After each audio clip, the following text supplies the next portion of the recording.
할렐루야 할렐루야 할렐루야 할렐루야. 주님이 말씀하신다. 토마스야, 너는 나를 보고서야 믿느냐? 보지 않고도 믿는 사람은 행복하다. 할렐루야 할렐루야 할렐루야 할렐루야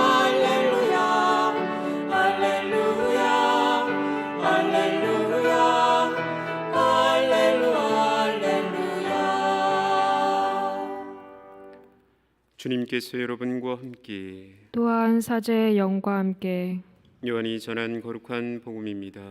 주님 영광 받으소서. 그날 곧 주간 첫날 저녁이 되자 제자들은 유다인들이 두려워 문을 모두 잠가 놓고 있었다. 그런데 예수님께서 오시어 가운데에 서시며 평화가 너희와 함께 하고 그들에게 말씀하셨다. 이렇게 말씀하시고 나서 당신의 두 손과 옆구리를 그들에게 보여주셨다.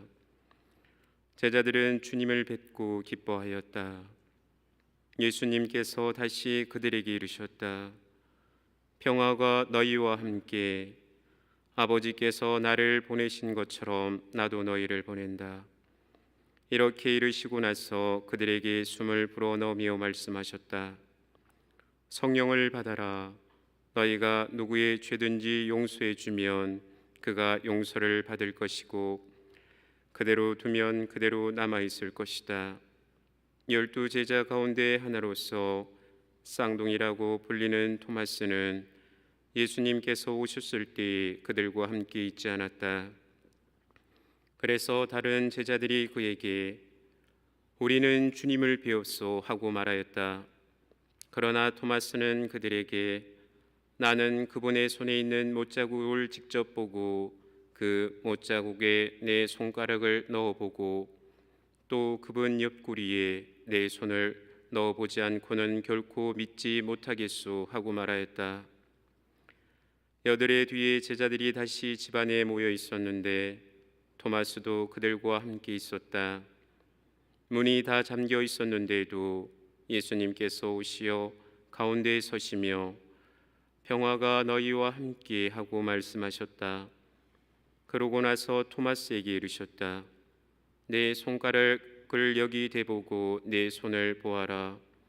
내 손을 뻗어 내 옆구리에 넣어 보아라. 그리고 의심을 버리고 믿어라. 토마스가 예수님께 대답하였다. 저의 주님, 저의 하느님. 그러자 예수님께서 토마스에게 말씀하셨다. 너는 나를 보고서야 믿느냐? 보지 않고도 믿는 사람은 행복하다. 예수님께서는 이 책에 기록되지 않는 다른 많은 표징도 제자들 앞에서 일으키셨다. 이것들을 기록한 목적은 예수님께서 메시아이시며 하느님의 아들이심을 여러분이 믿고 또 그렇게 믿어서 그분의 이름으로 생명을 얻게 하려는 것이다. 주님의 말씀입니다.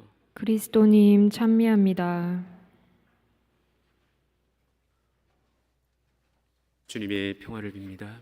평화를 빕니다. 우리 청년 여러분 그리고 교우 여러분 한 주일 동안 잘 지내셨습니까? 예. 오늘 우리는 성 요한 바오로 2세의 공고에 따라 부활 2주일을 하느님 자비의 주일로 지내고 있습니다. 여러분들 자비란 무엇입니까? 도움이 필요한 사람을 사랑하고 불쌍히 여기는 마음을 말합니다. 교회가 하느님 자비의 주일을 지내는 이유는 예수 그리스도의 탄생과 죽음과 부활로 우리를 구원해 주신 하느님의 크신 자비에 감사드리고자 하는 것입니다. 루카복음 15장 11절에서 32절에서는 되찾은 아들의 비유에 대해 전해주고 있습니다. 우리는 이 장면에서 인간을 향한 하느님의 사랑과 자비를 잘 느낄 수가 있습니다. 하느님을 상징하고 있는 아버지에게는 두 아들이 있었습니다. 우선 맏아들은 늘 성실하였습니다. 하지만 작은 아들은 그러지 못했습니다. 그러다 보니 작은 아들은 아버지에게서 자신이 물려받을 재산을 미리 요구하였고 결국 그것을 받아 아버지의 집을 떠나 방탕한 생활을 하면서 재산을 다 쓰게 됩니다. 결국 작은 아들은 갖은 고생을 겪고 나서 정신을 차리고 회개하여 아버지께로 돌아옵니다. 그리고 아버지는 묻지도 않고 따지지도 않고 그를 따뜻하게 맞이하며 용서해 줍니다. 되찾은 아들의 비유를 통해서 우리는 작은 아들이 뉘우치고 돌아올 때까지 기다려주고 그를 용서해 주었던 아버지의 마음이 얼마나 놀라운 것인가를 느낄 수가 있습니다. 어릴 적 기억을 떠올려 보면 아이들이 잘못을 저질렀을 때 부모님들의 반응은 어떻습니까? 먼저 방에 있는 빗자루가 춤을 추면서 동시에 아이들의 엉덩이에 불이 납니다. 저도 어릴 적 엉덩이에 불이 좀 많이 났습니다. 이런 우리들의 모습과는 달리 하느님께서는 당신의 자녀인 우리가 잘못을 뉘우치고 회개하여 더 나은 모습이 될 수 있도록 기다려주시고 용서를 해주십니다. 이런 인간을 향한 하느님 아버지의 사랑의 마음을 자비라고 합니다. 하느님께서 우리에게 자비를 베풀어 주신 이유는 당신이 자비하신 것처럼 우리도 서로에게 자비로운 사람으로 살아가기를 바라시기 때문입니다. 그런데 우리의 모습은 어떻습니까? 하느님께 받은 그 사랑의 자비를 주변 사람들과 나누고 있는지, 상대방이 나에게 한 작은 잘못도 용서하지 못하고 마음의 문을 닫으며 살아가고 있지는 않는지 곰곰이 우리 자신을 돌이켜보면 좋겠습니다. 용서란 자비심에서 나오는 것이며 용서만큼 아름다운 것은 없습니다. 용서는 인간이 할 수 있는 가장 아름다운 행위 중 하나라고 할 수 있습니다. 남을 용서할 수 있는 사람은 스스로 하느님의 자비를 입은 사람입니다. 세상에는 남을 용서하는 사람도 있고 남을 용서하지 못하고 사는 사람도 있습니다.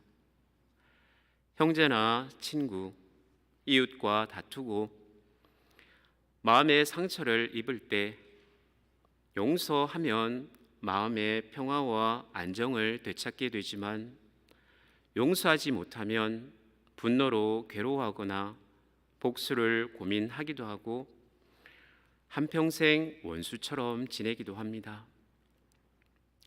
미움이나 분노를 품고 있으면 그것이 화병으로 이어지고 결국 제때 치료하지 못하면 우울증과 가슴앓이, 만성 스트레스 등 신체적인 병으로 발전을 하게 됩니다. 정말로 용서하고 싶다면 이 분노부터 먼저 없애야 하는 것입니다. 유대인의 탈무드에 이런 말이 있습니다. 당신이 남에게 복수하면 그 기쁨은 잠깐이지만 당신이 남을 용서하면 그 기쁨은 영원하다. 복수하는 기쁨과 용서하는 기쁨은 질적으로 다릅니다. 먼저 용서하면 손해인 것 같지만 용서가 큰 기쁨을 주고 축복이 된다는 것을 깨달아야 합니다. 우리가 경험으로 알고 있듯이 용서란 쉽지 않고 또 용서는 내가 하고 싶다고 해서 할 수 있는 것이 아니라 주님의 은총으로만 가능한 것입니다.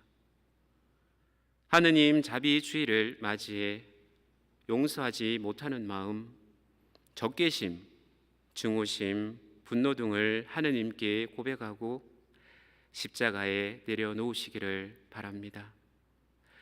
그리고 주님께 도움을 청하십시오. 주님, 저로 하여금 그 사람을 용서하게 해 주십시오. 이 기도는 이미 아름다운 용서의 시작이 된 것입니다.